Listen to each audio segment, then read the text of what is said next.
This is a special announcement. We are heading to RSAC Conference in San Francisco for our 11th years of coverage, April 28, May 1st. And as always, we're bringing you keynotes, conversations with organizers, speakers, industry leaders, plus the latest insights from the world of cybersecurity. And we'll reconnect with old friends, meet new ones, and of course, we want you and your company to join us. We have a few spots left for full sponsorship and our on-location briefings. You can book yours now at itspmagazine.com/RSAC. We're going. And you're coming with us.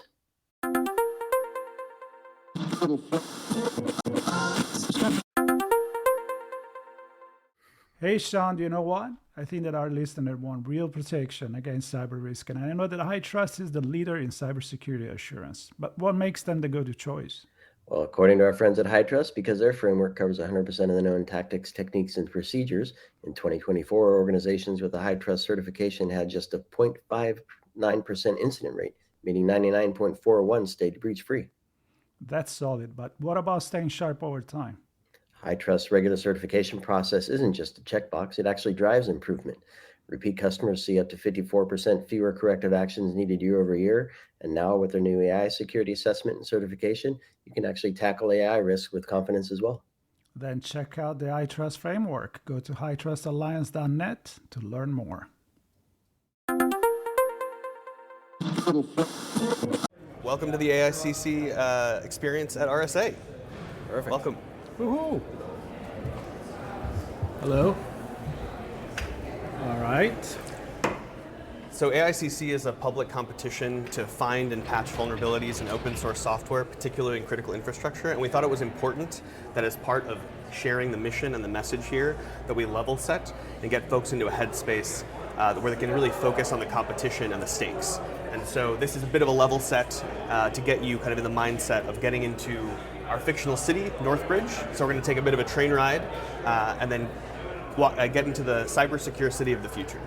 It kind of reminds me how you walk into some Disney attraction. Yeah. Right? Yep. It's kind of like that mindset, so you get into... Yep, immersive, right? Immersive. All right, I'm excited. Let's go. Let's do it.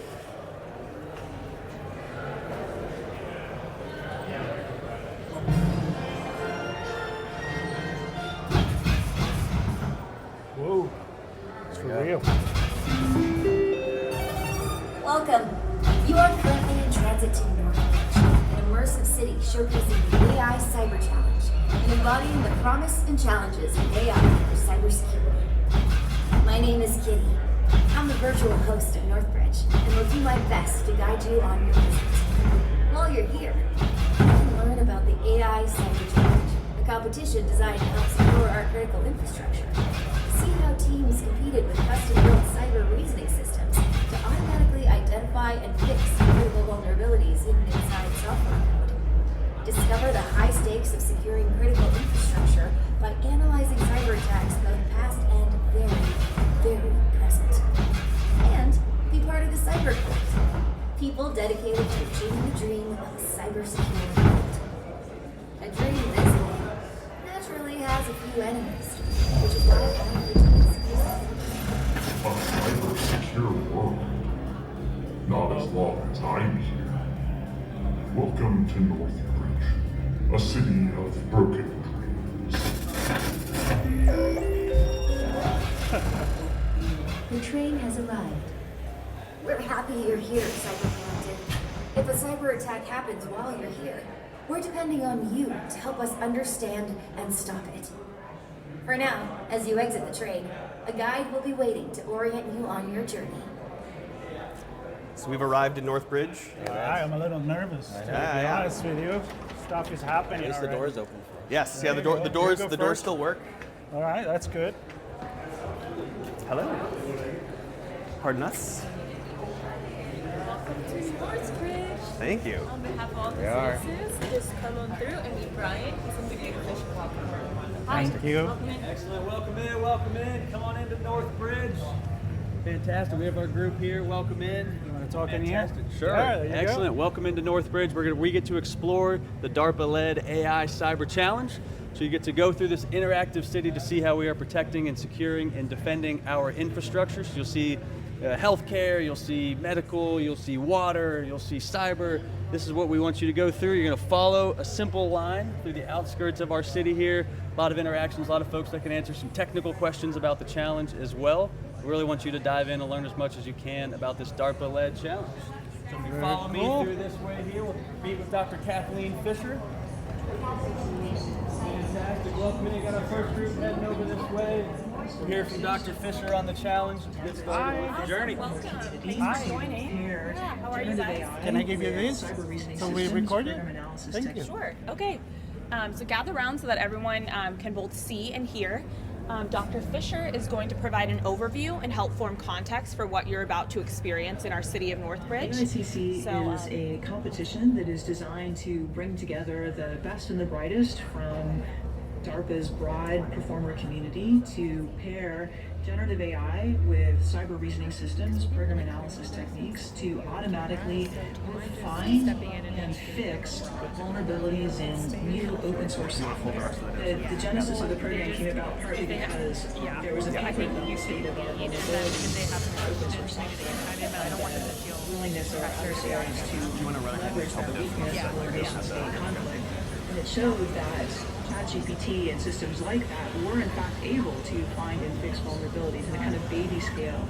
And that's the kind of thing that where DARPA loves to see the opportunity and pour in lots of resources and get lots and lots of people involved to see if like that genesis, like the core tiny seed of an idea could grow up into something that would be just massively disruptive, massively game-changing. With AIxCC, we were able to get foundation companies, Google, Anthropic, OpenAI, and Microsoft to make available their state-of-the-art models to the competitors so that we are guaranteed to have the best foundation models available to the teams that want to compete. So the semifinals has kind of two purposes. One is evaluating the technical hypothesis, then the other piece is giving decision makers and everybody who attends the semifinals a visceral appreciation of how important it is to make our software more secure because of the impacts, not just in the information space, but also in the physical space of attacks on infrastructure software.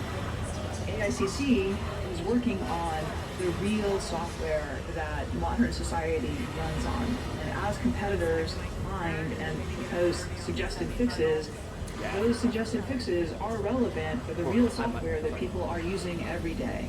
AIxCC is contributing to the advancement of AI and cybersecurity by putting a whole lot of gasoline on the fire of pairing AI and cybersecurity. We just see with the growing incidence of ransomware how vulnerable we are. If we can develop a technology that can not just point out that we have a problem, but if we can also say, and here's how to fix it, that could be game-changing. Awesome. Thank you guys for listening to this critical message. So your experience is going to actually continue this way to my left. You're going to meet two of my really good docent friends out front of Y2Kates, and they're going to give you a sense of just how high the stakes are for a cyber-secure future. So please head this way and make sure you keep an eye out for that cyber scoundrel, the rat. All right. Thank you. Generative AI. Thank you very much. I wanted to take a second to I love stickers. He loves stickers, so I'm gonna get one for him too. about There the you go. semifinal Thank you. event that we had at DEF CON this past August. We had 42 teams competing with fully autonomous cyber reasoning systems. So they developed their systems, they handed them over to us, the competition organizers, and we ran those systems against real open source software projects that are used everywhere. We had the Linux kernel as one of our challenge problems. We had SQLite, just extremely widely used software, and we had synthetic vulnerabilities added to synthetic forks of that software, and then had the teams try to discover those synthetic vulnerabilities just to see if they could find them. The teams were able to find almost half of the vulnerabilities, 22 out of the 59 that we put in. They also found a vulnerability that we did not put in. They found a 0-day in SQLite that we reported to the maintainers and had patched. And they were able to patch, the teams, once again, fully autonomously, were able to patch most of the vulnerabilities that they found. Very, very exciting. And this was an effort where we saw a lot of collaboration from tech leader, commercial leaders in this space. Google, Microsoft, Anthropic, and OpenAI have all been actively collaborating with us to develop the competition challenges and infrastructure. And it was very exciting to see the Google teams after the semifinal event kind of take a resurged interest in the combination of frontier models and securing source code. It's been a fantastic partnership to date and very productive. So we're very grateful for it. And now we're kind of on our way towards finals in August at DEF CON this year, where the top 7 teams will compete against many more challenges, many more open source software projects, many more classes of vulnerability. So I'm very excited to sort of see how they're able to do that. I will also say, in semifinals, the teams were fairly resource constrained. They had a relatively small amount of compute, they had 4 hours of wall clock time, and they had $100 in LLM credits. So when they found vulnerabilities and patched them, we're talking tens of dollars per discovery and patch, which is just fantastic. So we've given them more resources as we've upped the difficulty and scale of the challenge for finals, and we're very excited to see what they're able to do with even more resources. Yeah. Do you guys have any questions? Well, no, I just have a comment because I love the idea of the healthy competition and at the same time became collaboration. Yeah. And that's how you actually advance, Yes. right? Absolutely. Another exciting thing about this competition is that after the competition is over, all the teams will be releasing their cyber reasoning systems with a permissive open source license. So after they receive their prize money, the community will benefit from that technology. It'll sort of the rising tide will lift all boats, and we're very excited for kind of that transition into a even more collaborative kind of space. An healthy competition. Yes. I love that. Yeah. Love that. Can you tell me a little bit about the teams? Who are they? Are they from organizations? Are they white hat hackers, black hat? Who's the bug bounty? So I don't know what color hats they wear. That's their choice. We'll never know. But they come from an interesting mix of university-affiliated teams and small companies. Some of them are affiliated with larger companies as official sponsors. Some of the university teams are, in fact, multiple universities all kind of collaborating together. It's a really interesting mix that kind of runs the gamut from, like I said, commercial, like research companies and academic kind of groups. Very cool. It's very exciting. All right, let's keep moving. So as we move through the space, we have a number of different attacks, real-world attacks documented over the last 20-ish years, as well as some lesser-known kind of facts about critical infrastructure, the real consequences of critical infrastructure being vulnerable. So we have a sort of simulated version of water infrastructure being attacked, and how these are the sorts of vulnerabilities we do not want to find out about the hard way, because once they've been exercised, once they've had that impact, the cleanup will cost orders of magnitude. The resolution will cost orders of magnitude more in terms of time, money, lives, unfortunately, than an early remedy. And we really wanted to bring that sense of the gravity of the situation. We wanted to make that really apparent to the audience, because it's one thing, I think, to talk about, especially in the security space. We're inundated with how vulnerable. We almost become accustomed to how fragile our kind of position is in the world and our infrastructure is, and even as we search more resilient, kind of more secure spaces. And I just think it's important to remember that we are in some respects lucky that the worst has not happened, but it's still very much on the table, unfortunately. So we would love to avoid that, overload of information. Yes. Yeah, which is always a risk, right? When you talk about communicating and creating awareness. Yes. There is that kind of tipping point where is too much and where can you focus to really educate. And I feel like also to get the budget, the government, the cities, Yes. the federal, state, and all of that to actually be aware that we don't need to wait for things to happen, because that would not be a good idea. Absolutely. We've been very fortunate, I think, our efforts in preparing for the open source release of the tools. We've been working with other government agencies across the federal government and private companies that have an interest in critical infrastructure, and sort of preparing them, okay, once this is available, how will you take advantage of this? How will you use this? How can we help you, use this? That's a space that DARPA and ARPA-H and our other government partners, we're all invested in. It's very much, a big tent kind of affair, where we know that we have to support both our sister agencies at the federal and state level, as well as private entities that manage or develop some of these critical tools and issues. So there are a couple of extremes, right? So there's the fear angle as part of this, and then on the technical side, it can get pretty complicated in terms of what's actually running and what vulnerabilities are there. Absolutely. And how do you bridge that gap to help state, local, and federal agencies understand what the real risk is without being fearful?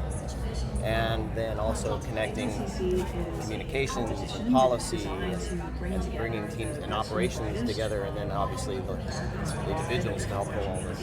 I wish I had a simple answer to that very good question. Not a simple question. But I mean, you hit the nails on the head, right? Like, all of those kind of ducks need to be in a row for us to be successful. And I think, to the credit of all the stakeholders we've engaged, everyone is willing to come to the table on this, whether they're private industry, they're a government agency that has perhaps authority, but maybe limited budget or resources. EPA Cyber is responsible for a lot of water security in the U.S., and they are a historically understaffed, underfunded effort. I mean, there are 53,000 water filtration and processing plants in the U.S. That's a lot of sites to maintain. And that hardware, that investment in that infrastructure is typically made on multi-decade timelines. So you can imagine, right, a world where that becomes network connected, where we're trying to leverage any flavor of automation, everything kind of, that complexity starts stacking up really quickly, and then understanding that, making sure that operation continues seamlessly, that's very hard.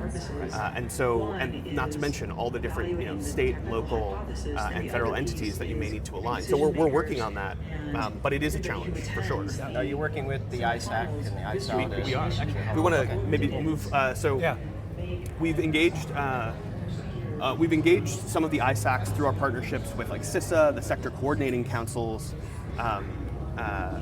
And then even found key stakeholders in critical infrastructure kind of maintenance and development to just, once again, offer our assistance. Like, we're the government, we're here to help.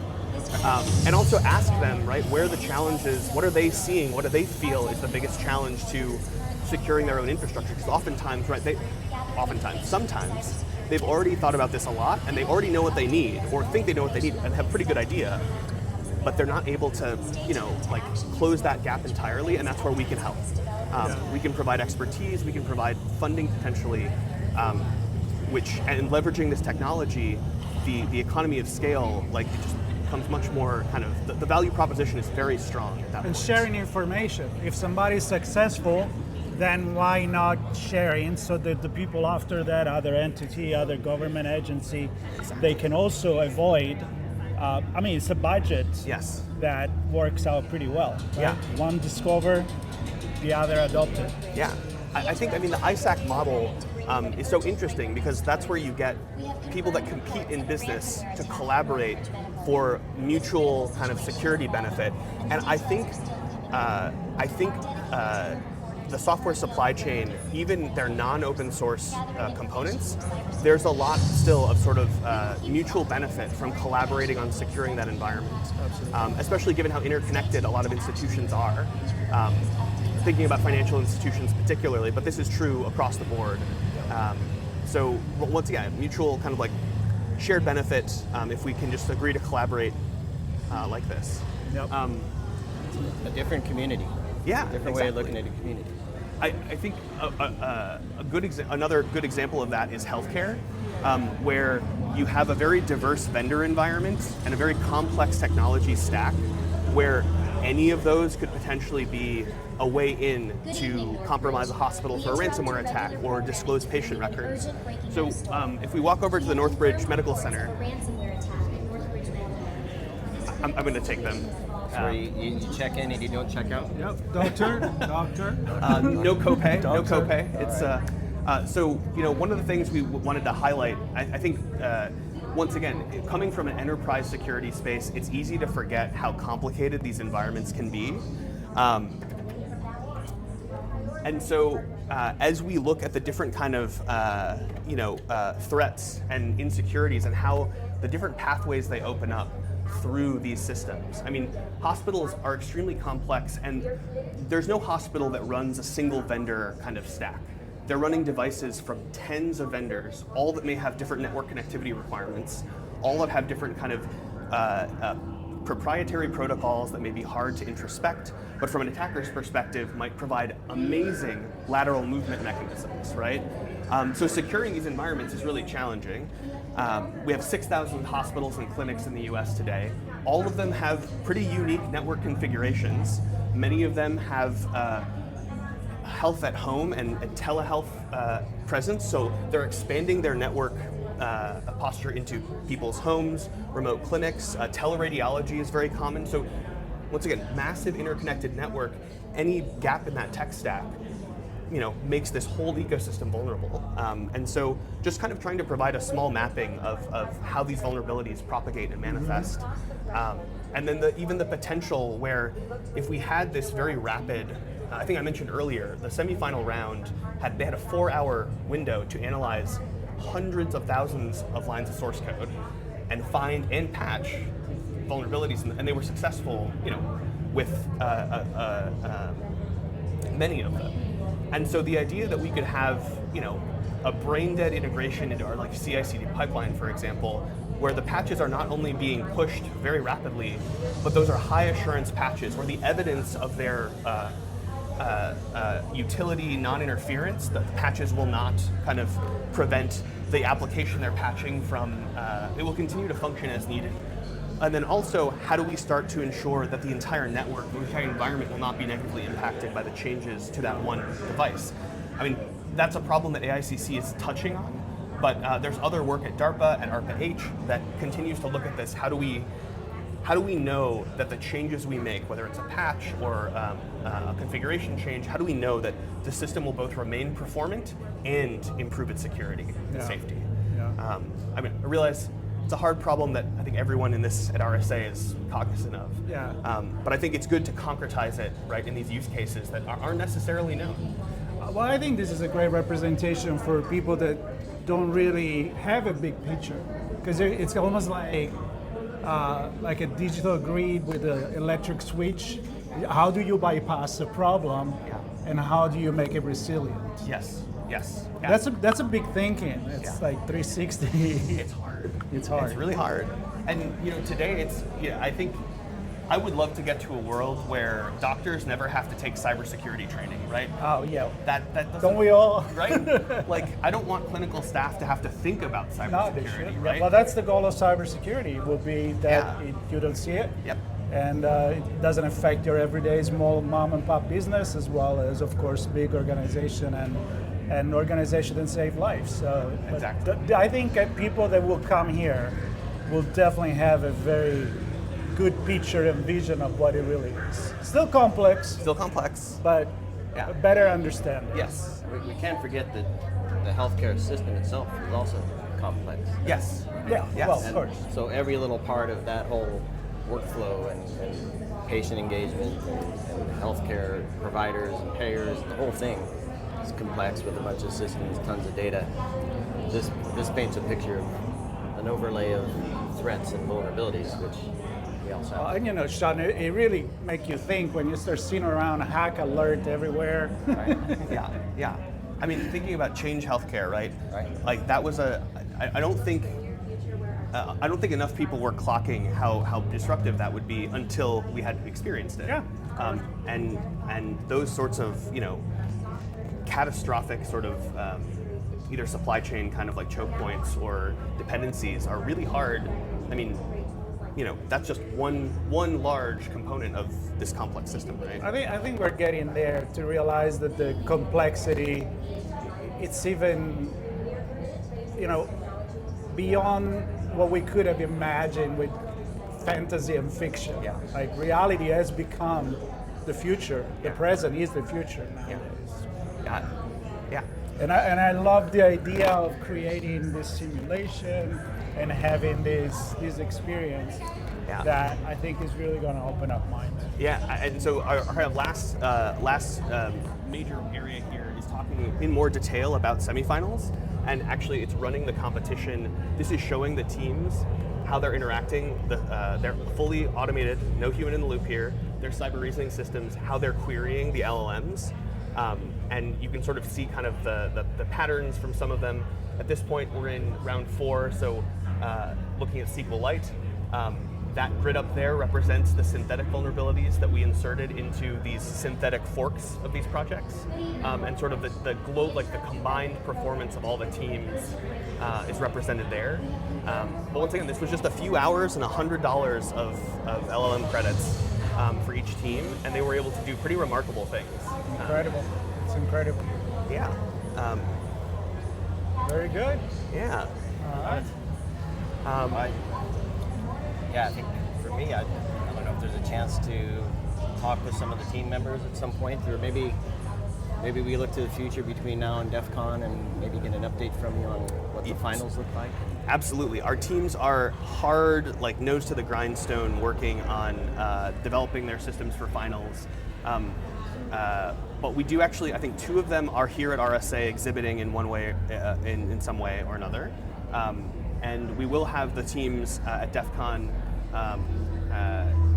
We want to give them an opportunity after we talk about, the results are released, for them to talk very candidly about their experience and how their CRS has performed.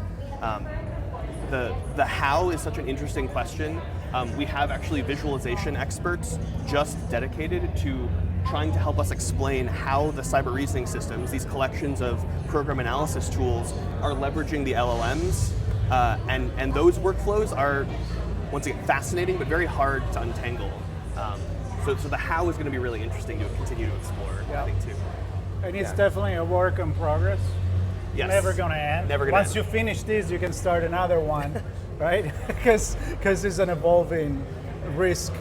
And I think, so releasing the tools open source and our infrastructure open source, that's the other component of this. So we're going to release the data and the infrastructure such that someone could rerun the competition on their own if they wanted to, or start testing other tools or models in that same competition environment. So we're really trying to make this investment, the value to the public at large, as high as possible. And I think, because that's sort of like fully automated,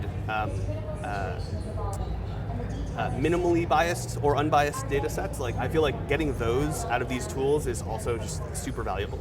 Yeah.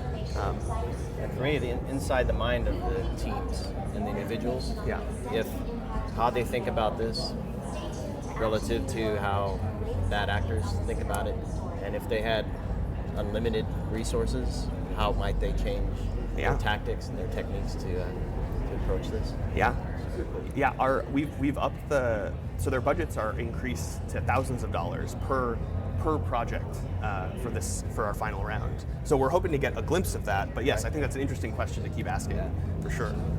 Yeah. Well, thank you for the tour. Yeah. Really, really appreciate it. I think it's amazing what you're doing. Thank you. And we'll do our part to share it with everybody as well, and get an update from you when the time comes. I mean, come out to DEF CON. We'd love to have you. We'll be there. Awesome. We'll be there. Sure. Yeah. Right on. Thank you. Thank you. Sean, Marco. we are here to deliver a message from the RSA Conference team. It's an important message from our friends. RSA Conference 2025, just around the corner, where insights drive action, solutions emerge, and community connections spark innovation. You'll be there. I'll be there. We invite everybody else to be there April 28th through May 1st. You can secure your spot at rsaconference.com/ITSPMAG25. That's ITSPMAG25. See you all there. I'll be there. See you there.